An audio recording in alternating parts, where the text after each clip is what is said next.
nakikita ko at nararamdaman ko, paano ko pa rin agawin sa akin ang asawa ko? Hindi totoo yan! Sinungaling ka! Traitor! Gata! Gata! Tama na! Gata! Si Grace eh. Matapang siya oh. Ikaw, iyakin ka pa rin. Walang hiya ka! Binigay ko ang lahat sa'yo, William! Walang hiya ka! Charlie! Abby! Ah, Naomi, kamusta? Walang hiya ka! Sabi mo sa amin, Huwag mo akong pagtataasan ng boses. Nanay mo pa rin ako. Kung talagang nanay ka namin, umarte ka naman bilang isang tunay na ina! Yan. Sampal gusto mo? Para lalo kang madisiplina? Hindi ka mananalo, Divina. Makakalaya si Rachel. Just like Aiden.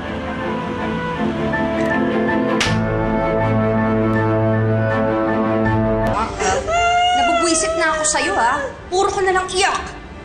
Tumahimik ka na, naiirita ako sa'yo. Hindi ka talaga titigil, hindi ka titigil, ha? Huwag po, Tita Eka! Huwag niyo papaluin si nanay!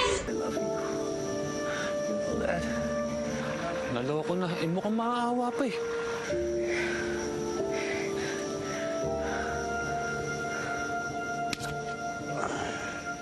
go to hell, Peter!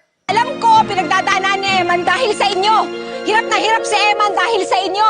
At kayo, anong ginagawa nyo? Hindi kayo nagbago ng trato sa kanya. Palala kayo ng palala. Bagay nga sa'yo. Sama na!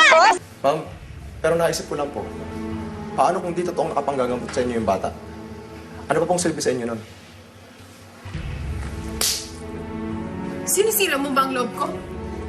Pinapatay mo bang pag-aaway ko? Hayop ka! Baboy! Hayop ka talaga! Walang hiya ka! Baboy!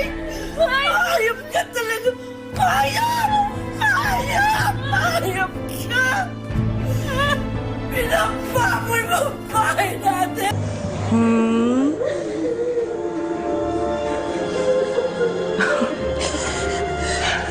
Ay, babae ka. Bumibingo ka na talaga sa akin.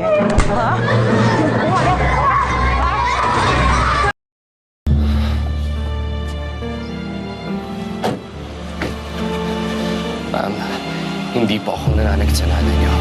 Magpapaliwanag.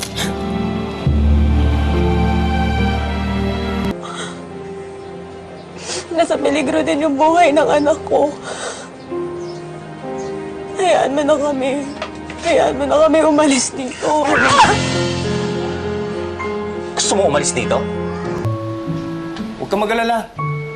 Papansin din kita. Nagpapapansin pala, ha? Oo naman, pansin na pansin talaga kita. Sa'yo. Tingnan natin yung hanggang sa magtapos. Iniwan mo! Iniwan mo ako! Ha? Iniwan mo? Kumalaban ka! Dayan! Day! Buhay natin ang sinira niya! Buhay din ang sisingilin ko! Parang awa niyo na! Huwag niyo na! Talaga sisirain ang buhay mo? Ang buhay natin? Ang pangalan natin? Paano nakakaalaala ng nanay mo? Tama na, Tang! Tigis ka mo! Tang, alam ko...